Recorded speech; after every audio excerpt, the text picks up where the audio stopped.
বাবাকে তোমরা কাবা জানিও, মদিনা জানিও মাকে,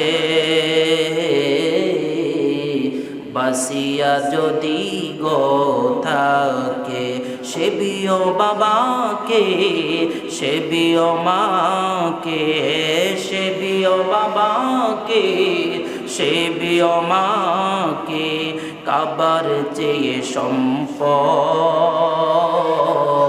করিও নবীর উম্মত, করিও নবীর উম্মত। ও আমি করিনি, করিতে পারিনি পিতা মাতার খেদমত, করিও আমার উম্মত, করিও নবীর উম্মত। মায়ের মুখেতে বাবার মুখেতে তলিয়া দিও যেখানা, সেখানা পায় রব্বানা, ঠিক না?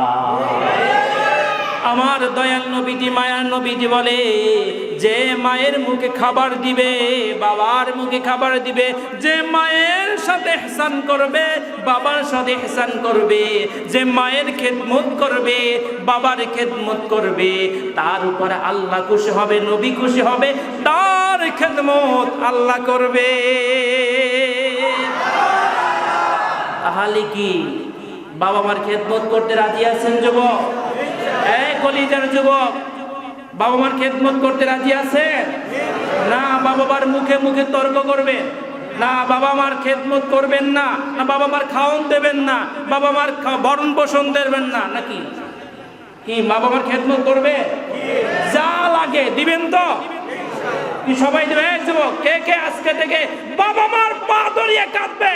মায়ের পায়ের নিচে সন্তানের বেহেশত, ঠিক কিনা বলে? আজ মা লাঞ্ছিত, অপমানিত, বাবা লাঞ্ছিত, অপমানিত, অপদস্থ সন্তানের কাছে, ঠিক কিনা বলে? তোমরা শান্তি কিভাবে পাইবা?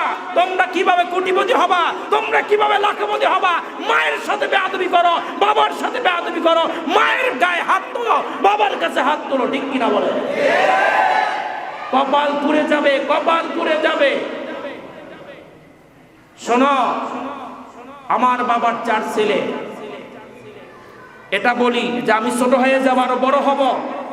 4 ছেলে বিদায় আমি ছিলাম সবচেয়ে দুষ্ট প্রকৃতি। কোন প্রকৃতি? দুষ্ট প্রকৃতির লোক ছিলাম।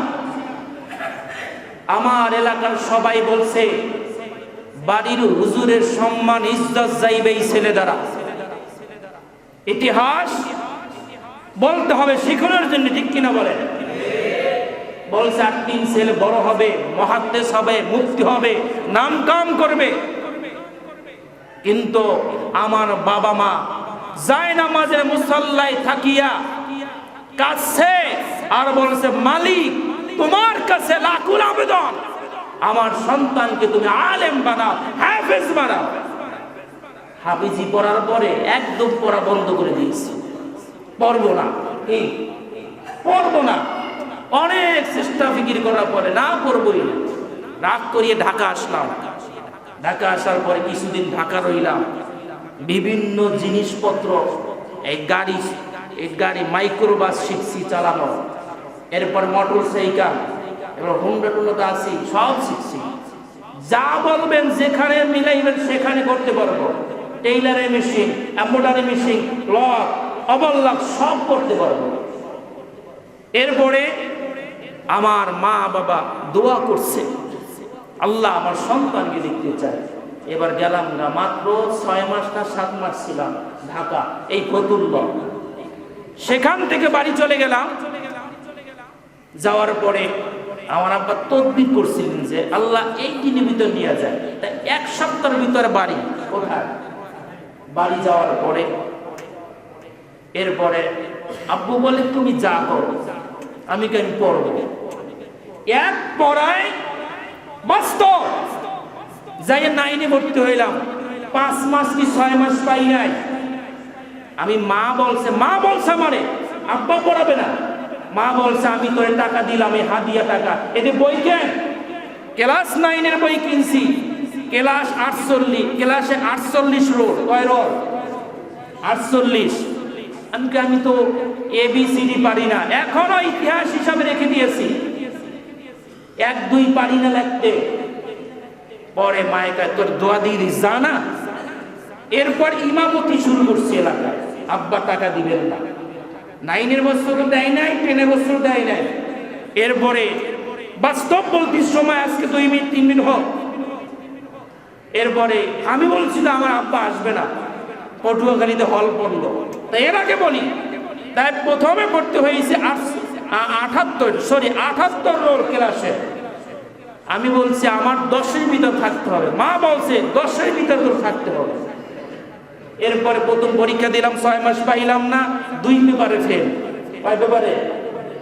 এরপরে আবার পরীক্ষা দিলাম নিউটনে, এরপর হইল 24, টেস্টে রোল হইল 9। জোরে বলেন আল্লাহু আকবার।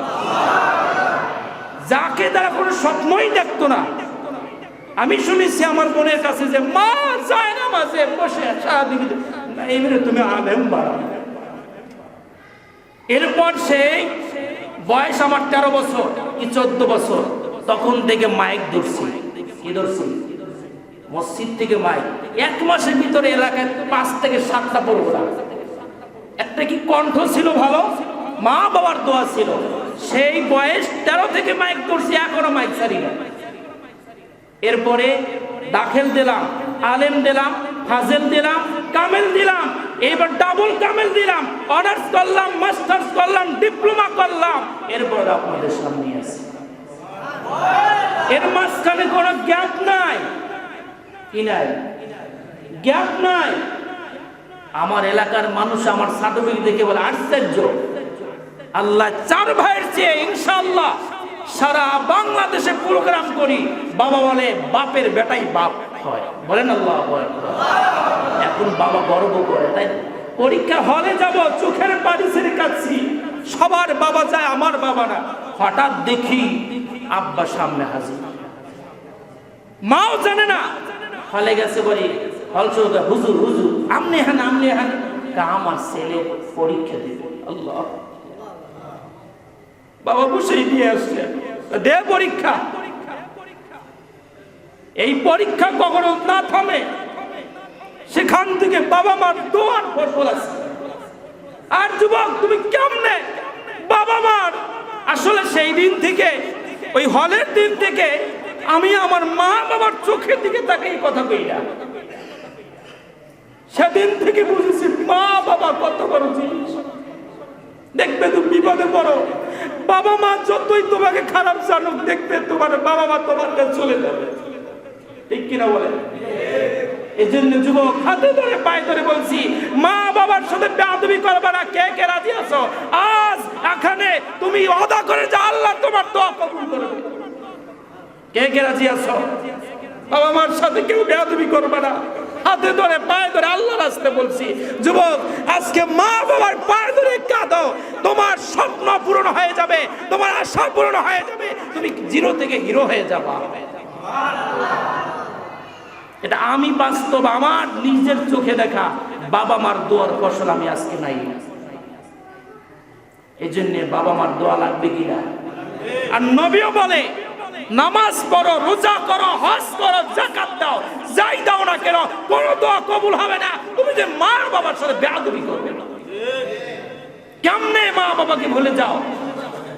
তোমার সন্তান হয়েছে, দেখো না কত জ্বালা যন্ত্রণা করে। আমার সন্তান তো আছে 2টা, দেখি তো কি অবস্থা। আমি তো আমার মা বাবার সন্তানের কত খাবার দিই, আমার মা বাবা তো আমাকে দিয়েছে, দেখ কিনা বলে। এখন হাঁটতে পারি, এখন চলতে পারি, ওয়াজ করতে পারি, কিন্তু এই পর্যন্ত আসার পিছনে অবদান কাদের? জোরে বলেন, কথা বলেন না কেন? কৃপণতা কেন করেন? কার অবদান? বাবা মার অবদান। ঠিক কিনা বলেন? আজকে 5 তলার মালিক, 7 তলার মালিক বাবা মার অবদান। ঠিক কিনা বলেন? এই জন্যে মা বাবার সাথে বেয়াদবি করবেন না। রাজি আছেন? কি রাজি আছেন?